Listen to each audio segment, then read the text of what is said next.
Kay buti mo, Panginoon, walang makakatulad mo. Lahat ay galing sa iyo, di ka Gawin natin ng malakas na Panginoon. Ating pagtunghayan ang mabuting balita na ating pagsasalusaluhan. Ito po'y hahanguin natin sa Ebanghelyo ayon kay San Marcos, Kabanatang 1, simula talatang 12 hanggang 15. The Gospel of our Lord Jesus Christ according to St. Mark chapter 1 verses 12 to 15. Apat na talata po ito. Subalit ito'y mahalaga sapagkat tayo po'y papasok sa panahon ng Kwaresma. Mark chapter 1 verses 12 to 15.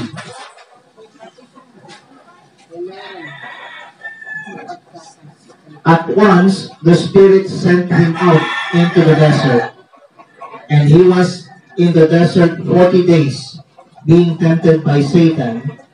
He was with the wild animals, and angels attended him. After John was put in prison, Jesus went into Galilee, proclaiming the good news of God. The time has come, he said. The kingdom of God is near. Repent and believe the good news. Palakpakan po natin ang Panginoon. Pagkatapos noon, agad siyang pinapunta ng Espiritu sa ilang.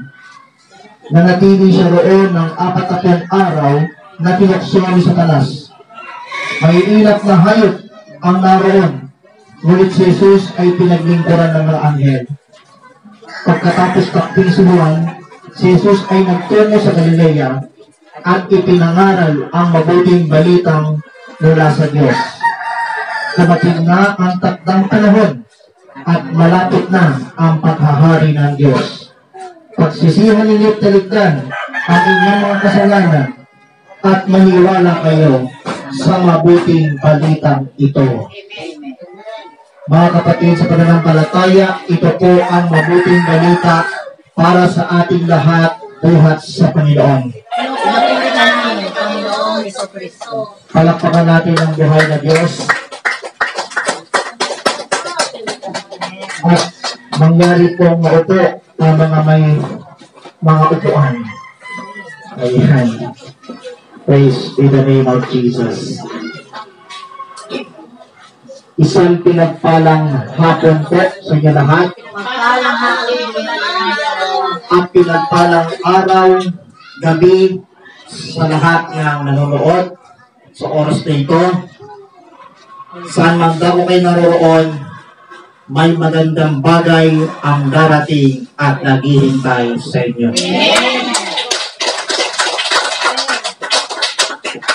Bagamat nasa kalagitnaan pa tayo ng tinatawag na pandemic, hindi tayo pinababayaan ng Diyos. Sapagkat ang panahon ito na mahalagang-mahalaga sa ating mga tinawag ng Diyos ay hindi hahadlangan ng anumang nakakasagabal sa ating pananampalataya. Now, ang ating pong pagninilayan sa oras na ito ay ating pong pamamagatang repent and believe the good news. Magsisi sa kasalanan at maniwala sa mabuting balita. At bilang panimula ng ating pagninilay sa oras na ito, tayo po ay nasa panahon ng Kwaresma. 40 araw at 40 gabing paghahanda sa tinatawag nating pagpapakasakit, pagkamatay, at muling pagkabuhay ng ating Panginoong Yesus, ang ating dakilang tagapagligtas. Amen. Kaya sa Ebanghelyong ating pong matutunghayan ay ang sinambit ng ating Panginoong Jesucristo. Ito'y mahalaga sa atin. Verse 15 of Mark chapter 1. Ano po ang sinabi? The time has come.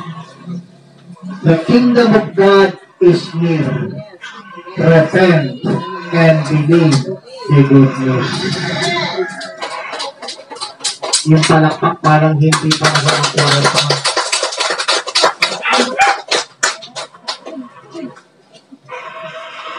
Dumating na ang takdang panahon at malapit na ang paghahari ng Diyos.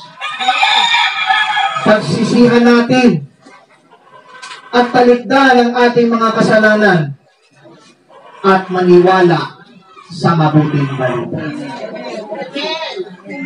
Amen. Now, ang aking pong katanungan sa oras na ito, paano tayo magsisi at manampalataya sa mabuting balita? How to repent and believe the good news. How the Carabao. Gusto niyo pong malaman? Yung nag-amen, may magandang bagay ang darating na hihintay. Alam niyo po sa totoo lang, doon sa patutuo ng ating kapatid, baka sa loob ko, sabi ko, baka kainin yata yung oras ng talk ko. Hindi mo pinalapit. Yun nga, mabuti na lang at sinabing hindi handa, hindi pa handa. Mabuti, inamin niyang hindi pa handa. Bakit? May mahaba pa. Dahil sa haba ng patutuo, malamang baka abutan tayo ng alas 7. Anyways, total, nasa panahon tayo na tinatawag na 40 araw na pagninilay sa mga pinagdaanan ng ating Panginoong Yesus. Upang tayo nagsisi at manampalataya sa mabuting balita, I'd like to share with you important steps to repent and believe the good news. Una sa lahat, higit sa lahat, examinin natin o suriin ang ating mga sarili. Let us examine ourselves. Natatandaan niyo po yung kalibughang anak? Nang ninustay ng bunso yung kayamanan ng kanyang ama, sa di wastong pamumuhay, nagkaroon ng malaking tagutong. Mababasa po sa Luke 15, verses 14 to 20. Ano ho?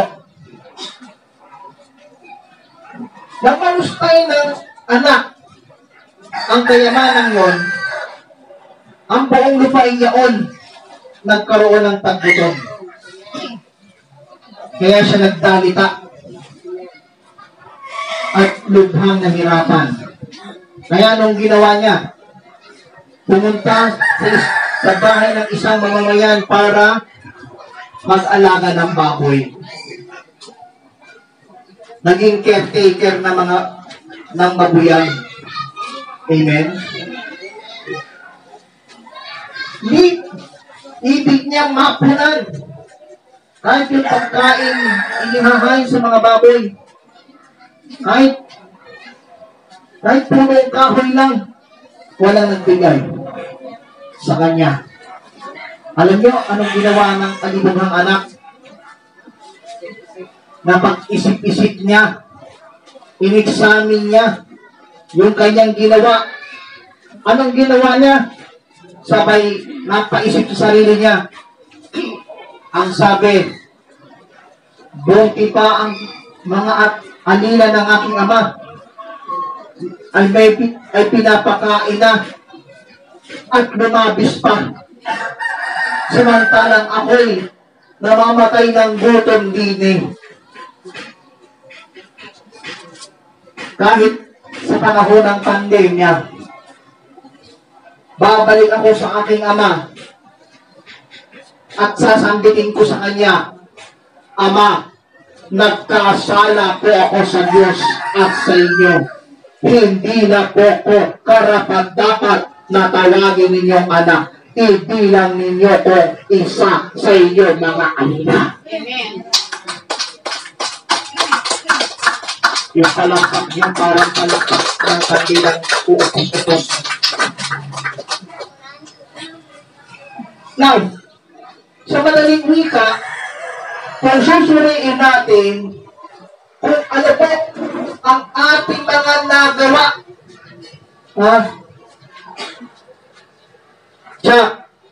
at natitiyak ko, tayo nga ang tinamaan ng mensahe nito. Amen.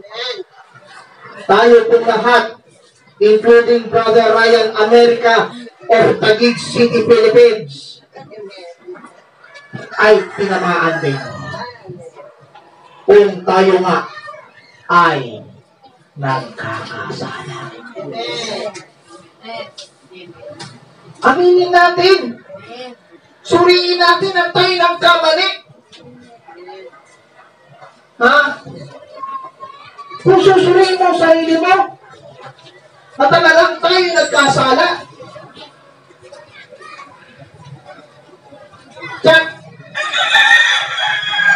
Pakikinggan ng Diyos ang iyong umpisal. Kaya mahalaga sa ating yung tinatawag na Sacrament of Confession.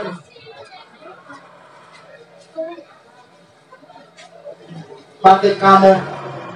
Sapagkat kaya nilagay ang simbahan ng sakramentong yon upang ilahad kung ano ang ating mga nagagawang kamalian. Amen.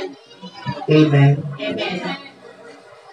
Hindi lahat ng perfect hindi lahat ng tao sa balat ng lupa perfecto. Lahat po tayo'y nagkakamali. Saan ba ako nagkamali? Totoo hindi? Totoo. Tama po ba o tama? Tama ko sinungaling. Palakpakan natin si Yahweh al Shaddai. Amen. Yan tayo eh. Amen. Kung susuriin natin ang sarili, kung ano ang ating mga nagagawa, tsak, lahat tayo nagkakasala. Amen.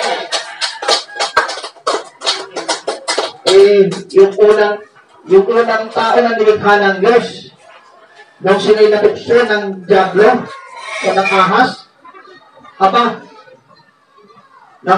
hindi nila namalay na sila'y hubad, nagdagit na parang dahon, tapos nagtago. Nang dumating ang Diyos, sabi ng Panginoon, kinain mo ba yung pagkain pinagbawal ko?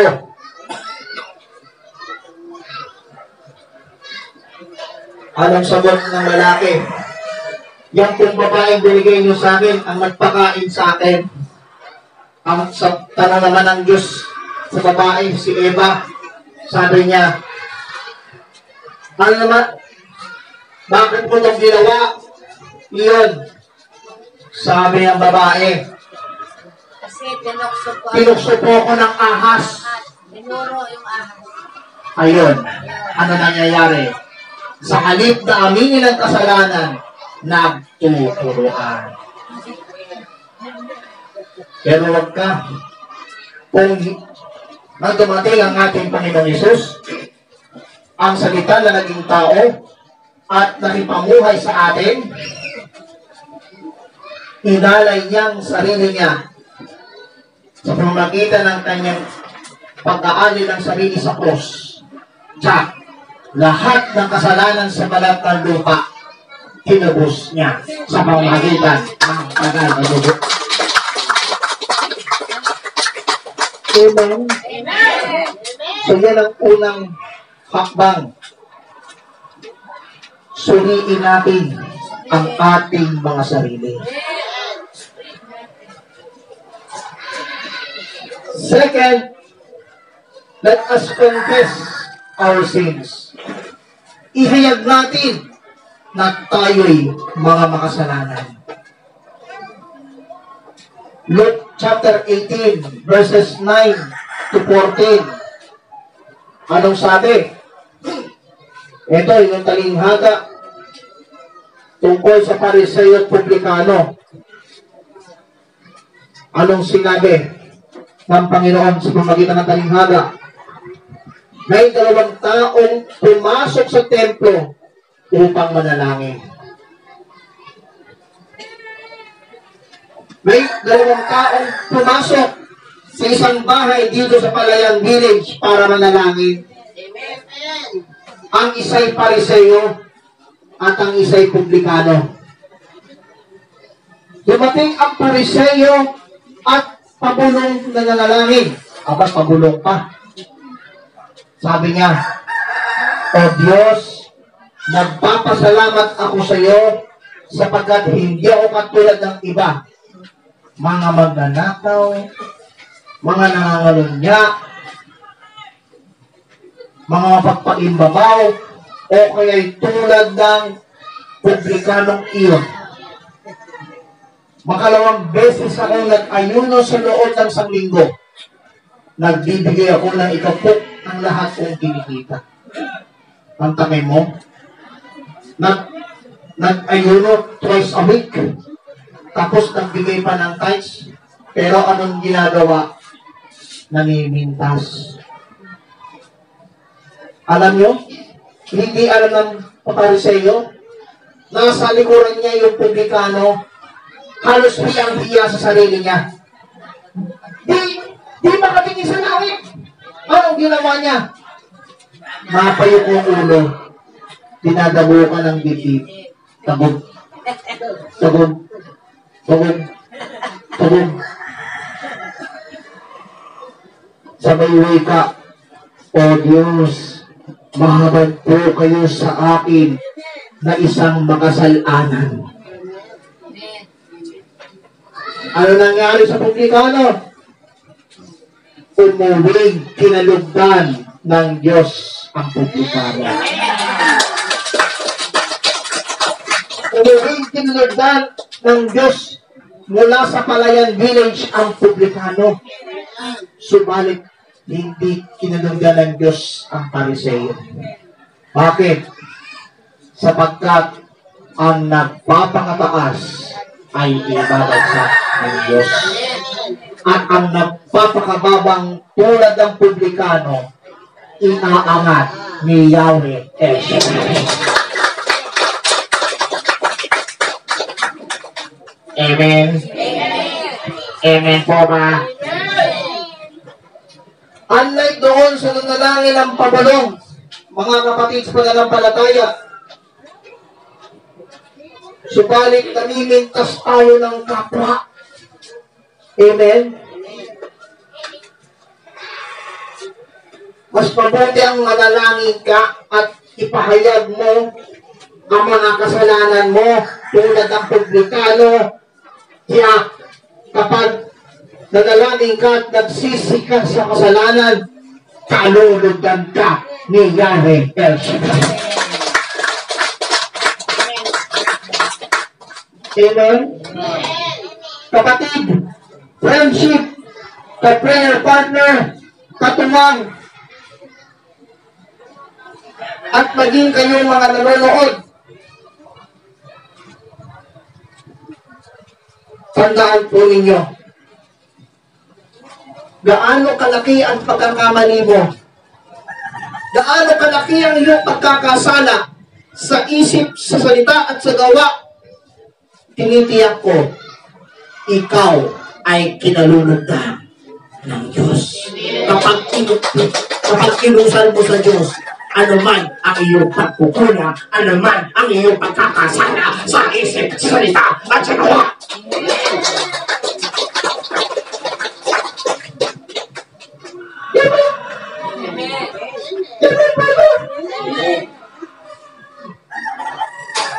Kaya ako sa inyo,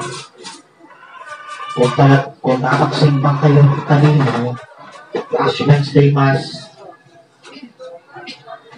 inusal natin ang ating mga pagkakamali.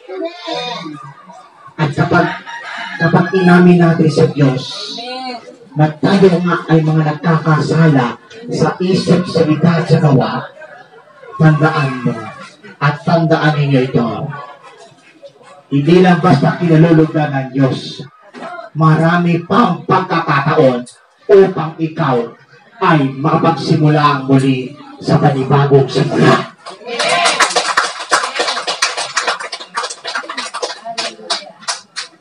Amen.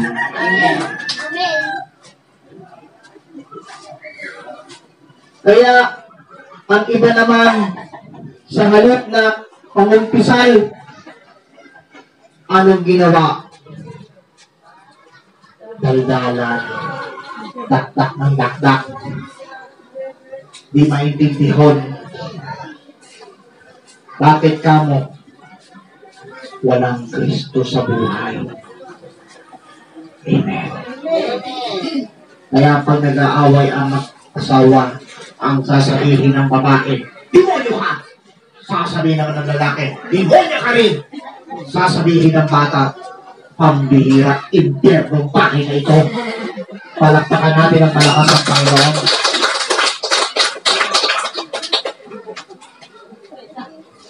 Pero wag ka, kapatid. Kung tularan mo yung publikanong dinadagukan ng bibig at halos makayuko ang unod dahil sa sobrang hiya sa kanyang sarili,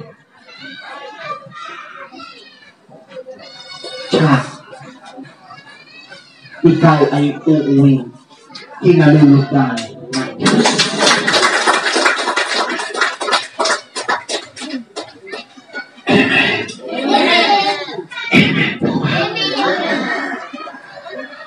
So, tandaan po natin ito.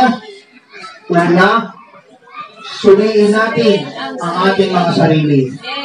Pangalawa, ihayag natin na tayo ay mga makasalanan. Parang kanta ni hindi ba sinyo Lord, patawad, pagkat ako'y makasalanan nila lang. Amen? Parang yung dinarasan alas 3 ng hapon Banal na Diyos, banal na puspos ng kapangyarihan, banal na walang hanggan, maawa po kayo sa amin at sa buong sansinuan. Amen? Ngayon, tatlong ulit dinangusan. Kaya banal na dugo at tubig na dumaloy mula sa puso ni Jesus bilang bukal ng awa para sa aming lahat. Ako ay nananalig sa iyo. Purihin natin ang Panginoon. And last but not the least, mga kapatid sa pananampalataya, para di tayo ma-overtime, ang pinakatampok at pinakasukbulang puntos sa lahat, ang finally. Amen. Finally, the third and final step to repent and believe the good news is You have faith comes from listening the Word of God. Amen. May pananalig ka na buhat sa pakikinig ng salita ng Diyos. Amen. Where am I founded? It's found in the letter of St. Paul, the Apostle to the Romans. Romans chapter 10, verse 8. Ano po ang sabi? Faith comes from hearing the message, and the message has come from the Word of Christ. Ang pananampalataya ay buhat sa pakikinig ng mensahe, at ang mensahe ay ipinahahayag mula kay Kristo. Amen. Now, kung paniwalaan mo ang kanyang mga salita na iyong pinakikinggan, nangangahulugang nagpapahayag sa iyo ang Espiritu ng ating Panginoong Jesucristo. Sumampalataya tayo sa mabuting balita. Huwag tayo makikinig sa mga balita ng daigdig na nagsasabing problema. Kaya nangangamote ang ekonomiya dahil sa pagsubok na ito. Ang iba naman, lockdown lang ang turing din, kamalasan.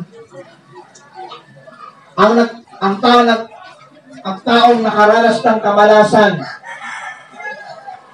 at panay ang buong bibigyan, lalong mamalasin. Subalit, kapag pininiwalaan mo ang sinabi ng Diyos na magsisi tumalikod sa inyong mga kasalanan at maniwala sa mabuting balita, yung paglukbok ng ekonomiya niyan, iaangat ulit ng Panginoon.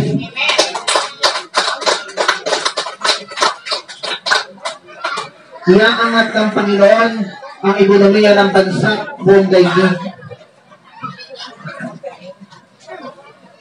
sa pamamagitan ng pangako ng Panginoon Jesus. Salamat sa isang pumalakpak.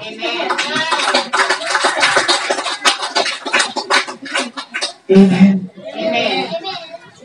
Faith comes from hearing the message. Alam niyo po, naalala ko po,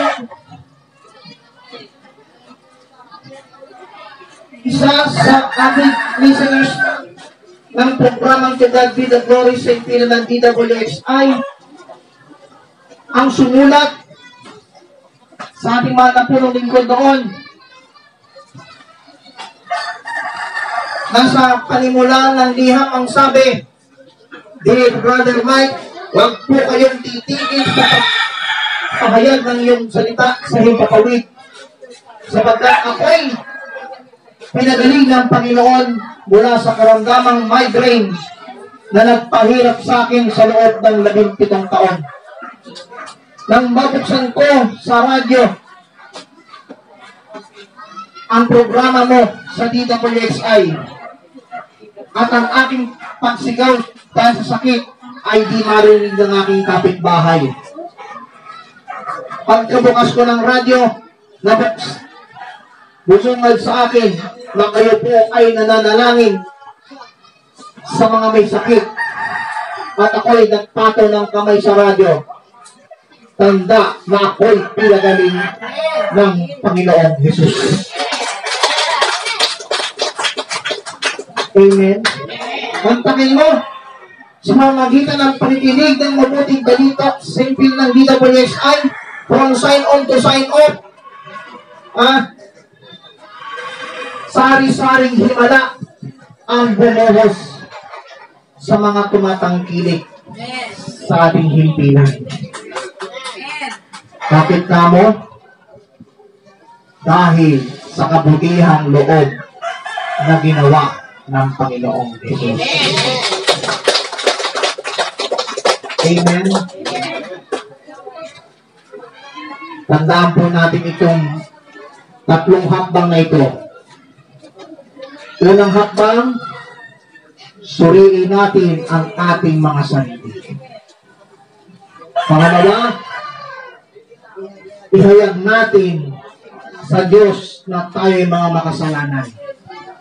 At pangatlo, panghuli, ang ating pananampalataya ay buhat sa pagdinig ng salita ng Diyos.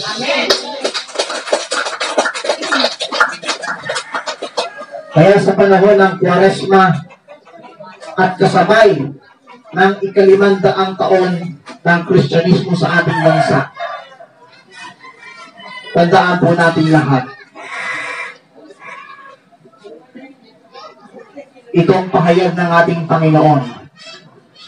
Dumating na ang takdang panahon at malapit na ang paghahari ng Diyos.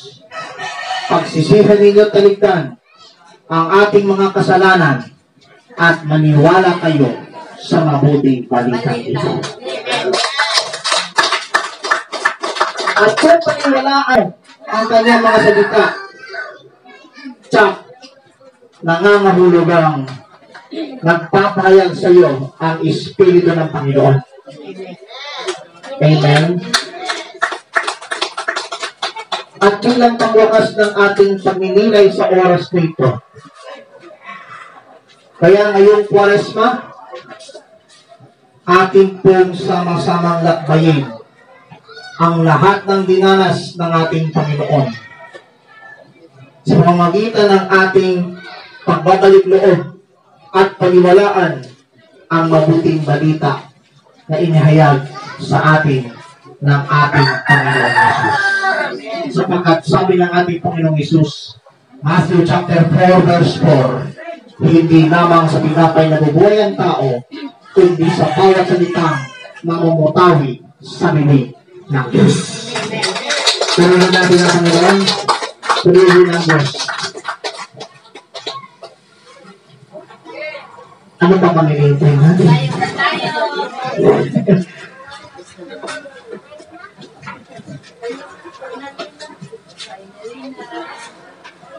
Itaas ang inyong mga kamay. Ikit ang ating mga mata. Iupo natin ang ating mga ulo. Iusal natin sa Diyos na tayo'y mga nagkamali at nagkakasala sa isip, salita, at sa gawa. Praise be the name of Jesus.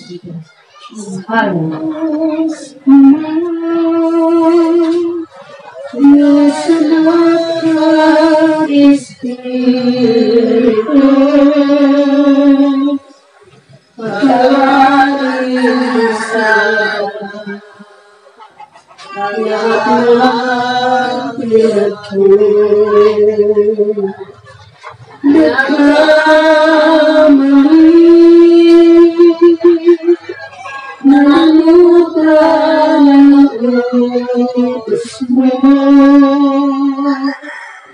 ikaw lamang ang lunas, pakinggan mo ako.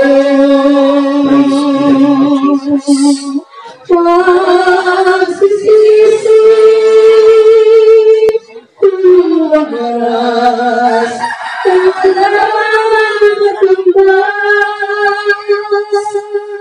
pagkat puso laging bakas, at handang ituwid ang landas, pagsisisi,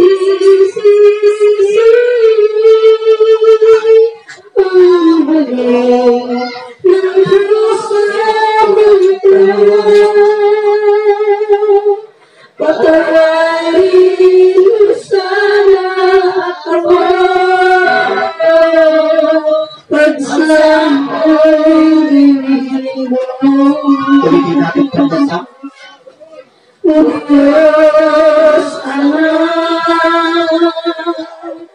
Diyos anak Espiritu, patawarin mo sana lahat ng tulad mo. Nagkamali, nalimutan ang puso mo. Ikaw ang nais, pakinggan mo ako. Pagsisisi talaga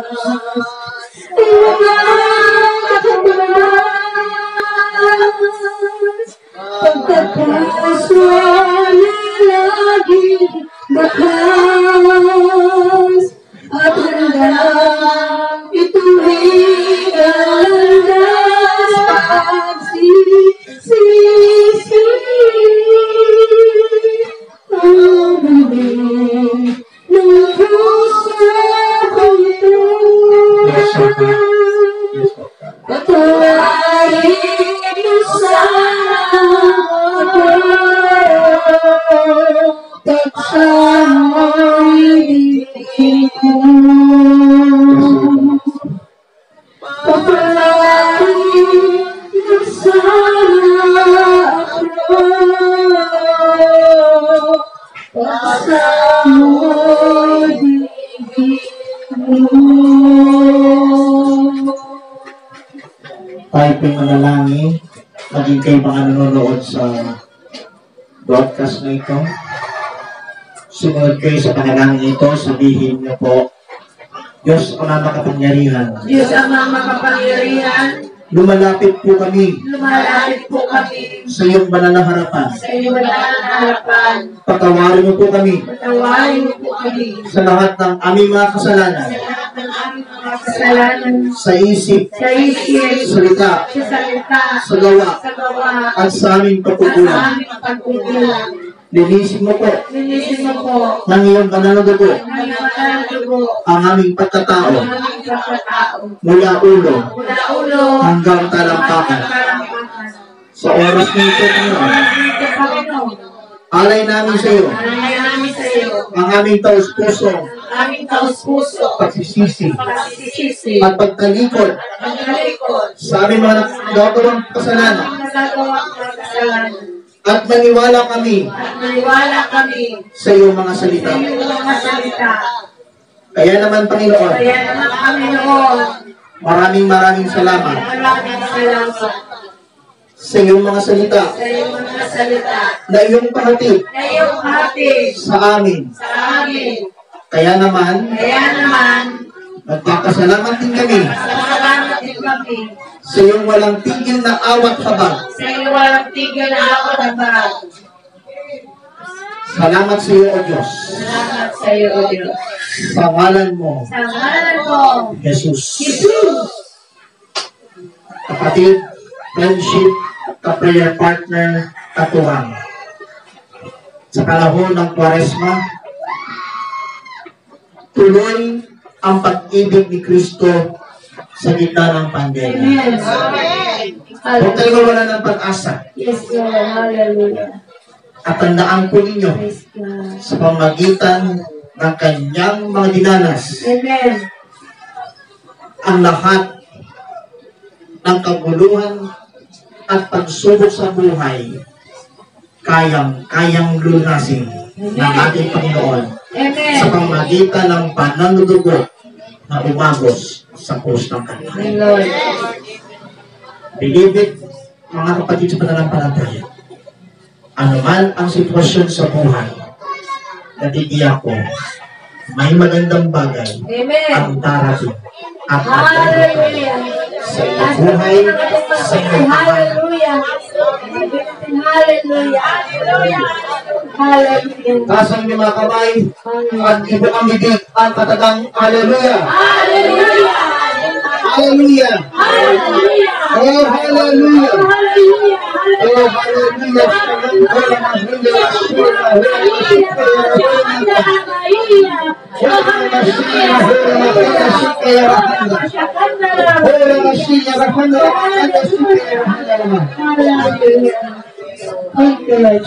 to the name of Jesus. Palagpakan natin ang buhay ng Diyos. And now, taas po ang inyong mga daladalahan, including your prayer requests and tithes and offerings. At ating idulog at paspasan sa Panginoon ang lahat ng iyan. Diyos, ang mga pangyarihan, nagpapasalamat kami sa iyong mga salita na pahatid sa bawat isa. Naway magsilbing aral itong mensaheng ipinapahayag mo sa bawat isa. Naway patuloy mong pagpalain ang lahat na naririto. Pagpalain mo po ang mga nagtaguyod ng gawain dito sa dakong ito. Mula sa coordinator hanggang sa pinakamababang lingkod. Kasama ang mga awit, maging ang aming mga katuwang, Sister Haida at Sister Mary. Maging ang mga nagsusuporta sa dakong ito. Naway patuloy niyo po silang pagpalain at sundan ang iyong mga tanda, himala, kababalaghan, kapangyarihan at walang tigil na biyaya at pagpapala. Paspasan mo po, O Diyos, ang lahat ng kanilang mga daladalahan, ang mga handbags, wallets, Biblia, lahat na kanilang hawak na ipinataas, gamitin mo bilang mga sangkap upang ang simulang makatampi ay iyong pong sundan ng mga tanda, himala, kababalaghan, kapangyarihan at walang tigil na biyaya at pagpapala. Maging ang kanilang mga prayer requests na nakasunod sa muting papel ng kanilang mga kahilingan, inaangkin po namin na lahat ay answered prayer. Basbasan ang kanilang mga aral handog, ibalik sa kanilang husong kakal, siksik, hindi tumaapaw. At sa aming pansamantalang pag-iwalay, taglay namin ang ibayong sigat lakas na galing sa iyo. Maraming salamat po. Ito po ang aming samot na langin kaysa ng panalangin ng aming inang Birheng si Maria at ng lahat ng mga anghel magdala sa langit sa pangalan ng aming Panginoong Jesucristo kasama ng Espiritu Santo kaysa ng nabubuhay tagahari doon ngayon kapakailaman magpa sa walang hanggan. Anong sagot? Anong sagot? Amen! And may the Almighty God bless us all now and forever. In the name of the Father, and of the Son, and of the Holy Spirit. Amen and amen. Let's give Him thanks with a grateful heart. 안녕하세요. 안녕하세요. 안녕하세요. 몰라카의 엘샤다이. 안녕하세요. 안녕하세요. 안녕하세요. 몰라카의 엘샤다이. Sumainyo ang kapayapaan, sabi ng Panginoong Jesucristo. Sumainyo ang kapayapaan, sumainyo rin lahat. Sumainyo ang kapayapaan, sabi ng Panginoong Jesucristo.